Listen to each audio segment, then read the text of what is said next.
ಎಲ್ಲರಿಗೂ ನಮಸ್ಕಾರ. ನಾನು ರೇಷ್ಮಾ. ಸಾತೇಸ್ ಕಿಚನ್ಗೆ ನಿಮ್ಮೆಲ್ಲರಿಗೂ ಸ್ವಾಗತ.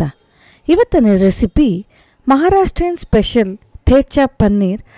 ಖಾರವಾಗಿ 10 ನಿಮಿಷದಲ್ಲಿ ಮಾಡುವಂತಹ ರೆಸಿಪಿ. ಈ ರೆಸಿಪಿ ವೆಯ್ಟ್ ಲಾಸ್ ಮಾಡೋರಿಗೆ, ಜಿಮ್ಗೆ ಹೋಗೋರಿಗೆ ಬೆಸ್ಟ್ ರೆಸಿಪಿ. ಬನ್ನಿ ಈ ರೆಸಿಪಿನ ಹೇಗೆ ಮಾಡೋದಂತ ನೋಡೋಣ. ಮೊದಲಿಗೆ ಒಂದು ಪ್ಯಾನ್ಗೆ 1/4 ಕಪ್ಪಿನಷ್ಟು ಬೆಳ್ಳುಳ್ಳಿ, ಅರ್ಧ ಕಪ್ಪಿನಷ್ಟು ಹುರಿದಿರೋ ಕಡಲೆ ಬೀಜ. ನಾನು ಇಲ್ಲಿ ಕಡಲೆ ಬೀಜನ ಹುರಿದು ಸಿಪ್ಪೆ ಸುಲ್ತ್ಕೊಂಡಿದ್ದೀನಿ. ಸಿಪ್ಪೆ ಸಮೇತ ಕೂಡ ಹಾಕ್ಕೊಬೋದು. ಅದನ್ನು ಒಂದು 2 ನಿಮಿಷ ಲೋ ಫ್ಲೇಮಲ್ಲಿ ಹುರ್ಕೊಬೇಕು. ಆಮೇಲೆ 1 ಚಮಚದಷ್ಟು ಎಣ್ಣೆ, ನಂತರ ಜೀರಿಗೆ 1 ಚಮಚ, ಹಸಿಮೆಣಸಿನ್ಕಾಯಿ ನಿಮಗೆ ಖಾರಕ್ಕೆ ತಕ್ಕಷ್ಟು. ಥೇಚಾ ಪನ್ನೀರ್ ಅಂದರೆ ಸ್ವಲ್ಪ ಖಾರವಾಗಿರುತ್ತೆ, ಹಾಗಾಗಿ ನಿಮಗೆ ಖಾರಕ್ಕೆ ತಕ್ಕಂತೆ ನೀವು ಮೆಣಸಿನ್ಕಾಯಿನ ಉಪಯೋಗಿಸ್ಕೊಬೋದು. ನಾನು 1 ಹಿಡಿಯಷ್ಟು ಕೊತ್ತಂಬರಿ ಸೊಪ್ಪನ್ನು ಹಾಕ್ಕೊಂಡಿದ್ದೀನಿ. ಇದು ಕಡ್ಡಿ ಸಮೇತ ಹಾಕ್ಕೊಂಡಿದ್ದೀನಿ. ಕಡ್ಡಿ ಸಮೇತ ಹಾಕ್ಕೊಂಡ್ರೆ ತುಂಬ ರುಚಿಯಾಗಿ ಇರುತ್ತೆ. ಇದನ್ನು ಕೂಡ ನಾವು 1 ನಿಮಿಷ ಹುರ್ಕೊಬೇಕು. ನಂತರ ಇದನ್ನು ತಣ್ಣಗಾಗೋಗಿ ಬಿಡೋಣ. ನಂತರ ಈ ಕುಟಾಣಿಯಲ್ಲಿ ನಾವು ಈ ಮಸಾಲೆಯನ್ನು, ಹುರಿದಿರುವಂಥ ಮಸಾಲೆಯನ್ನು ಹಾಕ್ಕೊಂಡು ಅದನ್ನು ತರಿಯಾಗಿ ಕುಟ್ಕೊಬೇಕು. ಈ ರೀತಿ ಕುಟ್ಟಿ ಮಾಡೋದ್ರಿಂದ ತುಂಬಾ ರುಚಿ ಜಾಸ್ತಿ ಹೆಚ್ಚಾಗಿರುತ್ತೆ.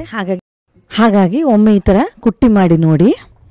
ಈ ರೀತಿ ಚೆನ್ನಾಗಿ ತರಿಯಾಗಿ ಕುಟ್ಟಿದ ನಂತರ ಅದಕ್ಕೆ ರುಚಿಗೆ ತಕ್ಕಷ್ಟು ಉಪ್ಪು ಹಾಕಿ ಅದನ್ನು ಮಿಕ್ಸ್ ಮಾಡ್ಕೊಳ್ಳಿ. ಈ ರೀತಿ ಮಿಕ್ಸಿ ಇಲ್ದ್ರೇ ಒಂದ್ಸಲಿ ಟ್ರೈ ಮಾಡಿ ನೋಡಿ. ನಂತರ ನಾನು ಇಲ್ಲಿ 200 ಗ್ರಾಮಿನಷ್ಟು ಪನ್ನೀರನ್ನು ತಗೊಂಡು ಅದನ್ನು ದಪ್ಪ ಕ್ಯೂಬ್ಸ್ಗಳಾಗಿ ಕಟ್ ಮಾಡಿ ಇಟ್ಕೊಂಡಿದ್ದೀನಿ. ನಾವು ಕಟ್ ಮಾಡಿರುವಂತಹ ಪನ್ನೀರ್ಗೆ ನಾವು ಈ ಕುಟ್ಟಿರುವಂತಹ ಮಸಾಲೆನ ಕ್ಲೀನಾಗಿ ಚೆನ್ನಾಗಿ ಕೋಟ್ ಮಾಡ್ಕೊಬೇಕು. ನೋಡಿ, ಈ ರೀತಿ 2 ಸೈಡಲ್ಲೂ ಎಲ್ಲ ಕಾರ್ನರ್ಸಲ್ಲಿ ಕೂಡ ಕ್ಲೀನಾಗಿ ಈ ಮಸಾಲೆನ ಕೋಟ್ ಮಾಡ್ಕೊಬೇಕು. ಎಲ್ಲ ಪನ್ನೀರ್ಗಳನ್ನು ಇದೇ ರೀತಿ ನಾವು ಕೋಟ್ ಮಾಡಿ ಇಟ್ಕೊಳ್ಬೇಕು.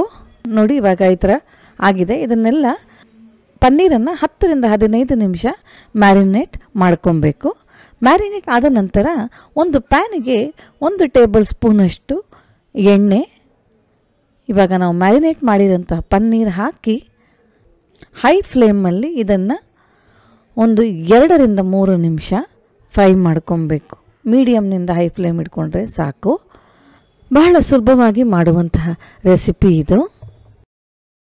ಪನ್ನೀರ್ ಒಂದು ಕಡೆ ರೋಸ್ಟ್ ಆದ ನಂತರ ಅದು ಫ್ಲಿಪ್ ಮಾಡಿ ಮತ್ತೊಂದು ಕಡೆನೂ ಅದೇ ರೀತಿ ರೋಸ್ಟ್ ಮಾಡಿ ಫ್ರೈ ಮಾಡಿದ್ರೆ ಖಾರವಾಗಿ ರುಚಿಯಾದ ಮಹಾರಾಷ್ಟ್ರೀಯನ್ ಥೇಚಾ ಪನ್ನೀರ್ ರೆಸಿಪಿ ಕೇವಲ 10 ರಿಂದ 15 ನಿಮಿಷದಲ್ಲಿ ತಯಾರು ಮಾಡ್ಕೊಬೋದು.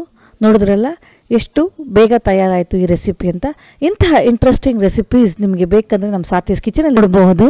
ಮರೀದಿರೆ ಲೈಕ್, ಶೇರ್, ಸಬ್ಸ್ಕ್ರೈಬನ್ನು ಮಾಡಿ, ಮತ್ತು ನಿಮ್ಮ ಫ್ರೆಂಡ್ಸ್ಗಳನ್ನ ಶೇರ್ ಮಾಡಿ. ಮತ್ತೆ ಸಿಗೋಣ ಒಂದು ಹೊಸ ರೆಸಿಪಿಯೊಂದಿಗೆ. ಅಲ್ಲಿವರೆಗೂ ಟೇಕ್ ಕೇರ್, ಬಾಯ್.